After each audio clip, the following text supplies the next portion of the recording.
This is a story of Easter Island. Easter Island is a 64 square mile island formed by volcanoes. It's very isolated. It's out in the South Pacific Ocean, about 2,000 miles off the coast of South America. Here's a location of Easter Island. It today is controlled by the country of Chile. There's some people still living on the island today, but not very much. It's mostly used for livestock. It's 2,000 miles from Chile, so it's quite a journey to get there. Here's an elevation map of the island of Easter Island. You can see it's made of 1, 2, 3 volcanic peaks, this one being the highest, kind of triangular shaped. These little black dots and kind of looks like a slash are locations of those giant statues in this opening slide called the moai. The significance of the moai are still not completely understood today, but they are pretty much around the entire perimeter of the island. Now, why we don't know much about them will be made clear as we go through the rest of the presentation. When the island was first discovered, it was around 400 AD. It was discovered and later settled by the Polynesians. Polynesians are the people that live in the South Pacific Islands like Hawaii, Tonga, American Samoa is an example. And these people were very brave. We talk a lot about in your history class about European explorers and how much they spread out and discovered different places. But way before that, there were the Polynesians in tiny boats made of wood, following the stars and going through the giant Pacific, which covers about a third of the entire Earth. So they were very brave going out into that huge ocean. Polynesians are also, in their culture, you might recognize from the Disney movie Moana. Here's a Polynesian man in his traditional clothing, and tattooing is part of their culture. When they arrived at Easter Island, which they didn't call it that at the time, they found a lush palm forest like you can see in the background of this picture. But if we back up again to that opening picture, it's kind of a small area of the island, but we don't see a lot of palm trees in that picture.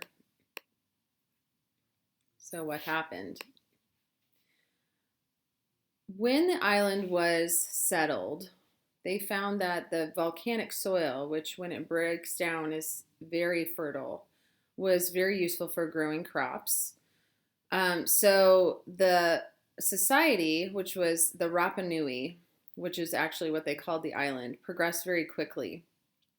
Those trees were used for many things like building boats and houses. They used it for fuel. Maybe even use them to transport the moai, those religious monuments that you see in the picture. They were home to birds that were used for food, as there were no large mammals on the island. Lots and lots of things that the trees provided for the island. The population of the Rapa Nui reached its peak around 1550, and it was around 7,000 to 9,000, maybe even up to 10,000 people. So here again, we have some pictures, kind of more recent pictures of those moai statues on a platform. They'd be facing the ocean, but I want you to notice in the background, do you see any trees at all? There are no palm trees. It looks very dry, maybe a little bit grassy. Definitely not something I would call a lush palm forest. The people on the island used up their resources very quickly. There are multiple reasons why the Rapa Nui society broke down, but one of them is having to do with depleting the resources of the island. When the trees were gone, the land began to erode.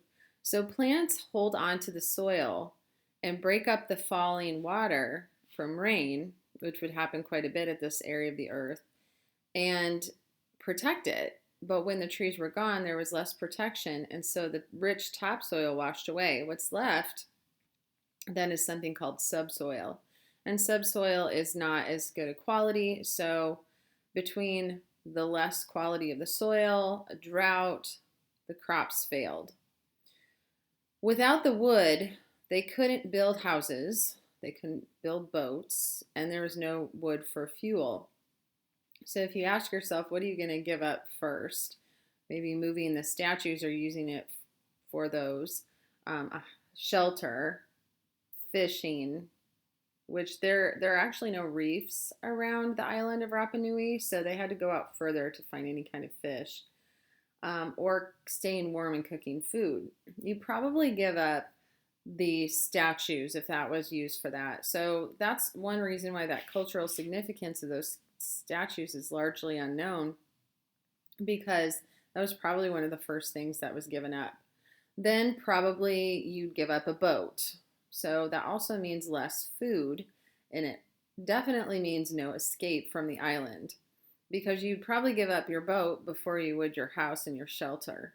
There are caves, some volcanic lava tubes on this island that were eventually used for homes when people got desperate, but before there were houses built of those palm forests. So then what's probably left is just using it for fuel to stay warm and cook food. But eventually they didn't even have that. So what ends up happening is the islanders of Rapa Nui are trapped on this island that has very few resources. Eventually, the different groups of people started battling over what was left. They continuously battled each other, and of course, there were some casualties.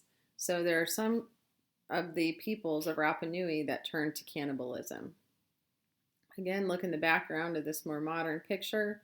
The moe has fallen over, no trees really to speak of in the background. So this is not a great and happy story. The island was named Easter Island when it was rediscovered in 1722. It was discovered by a Dutch explorer named Jacob Roggeveen, who sighted and visited the island on Easter Sunday, thus the name.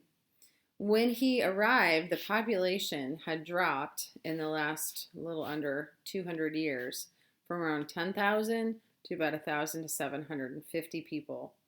The people he finds are starving, they're fighting, they're living in caves, and there's little evidence of any kind of organized society. Of course, after the arrival of Europeans, disease, the fact that the Europeans had guns, reduced the population of Rapa Nui even further.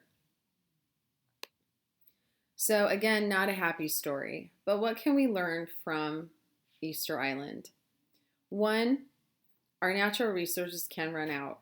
Even things like trees, which are renewable if you replant them, become non-renewable if you don't replant them, and they don't have time to grow and be reused. There was food that came from those palm trees as well. So we need to replant, otherwise our natural resources will run out. Obviously, non-renewable resources are going to run out no matter what. So what we need to do, whether it's a renewable or non-renewable resource, is to conserve them. Pay attention to how much we're using and try and cut down if we can. That leads to reduce. Can we reduce our water, our electricity use?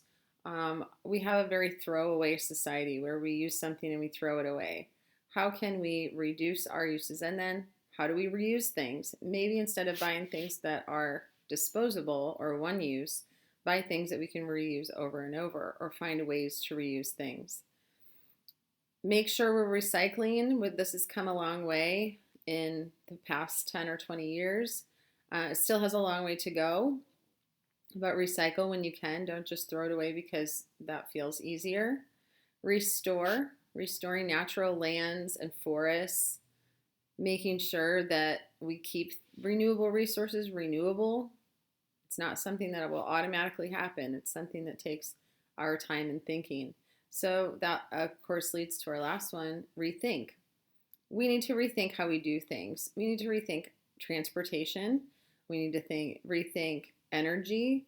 We need to rethink our waste products like trash and what we do with it. There's a lot of areas in our world where we can rethink. Because the person who cut down the last tree on Easter Island knew it was the last one and cut it down anyway. Not necessarily because they made a bad choice, but they had reached what I would call the point of no return. As a world, we are reaching many points of no return. How far will we go before our planet is too hot? How far will we go before our forests are gone? How far will we go before our animals and habitat in which they would live are gone? We need to look ahead. So there's a Native American teaching that says when we make decisions about the planet, we should think 12 generations ahead of us. Well, I don't think that 12 generations ahead of us today thought about you. You have a right to be angry, but you have a choice. Continue these poor practices and taking care of our planet or make a difference. So think of the consequences of your decisions. Don't always do what's easy, but what's right. And eventually what's right will become easier. Because ladies and gentlemen, even though our island is a lot bigger than Rapa Nui, we're still on an island in the ocean. And if you think about in terms of an island being an area of land amid vast nothingness, well, then our whole planet is an island. And there's a whole lot of nothing around us. And the option of trashing Earth and then going to find another planet just is not feasible, nor is it wise. That's what parasites do. So hopefully this has given you some food for thought. There are a couple other eco starter things you can view. I'll be doing a screencast of the Lorax, and if you have Disney Plus, then I encourage you to watch the Easter Island Unexplained on that. So enjoy.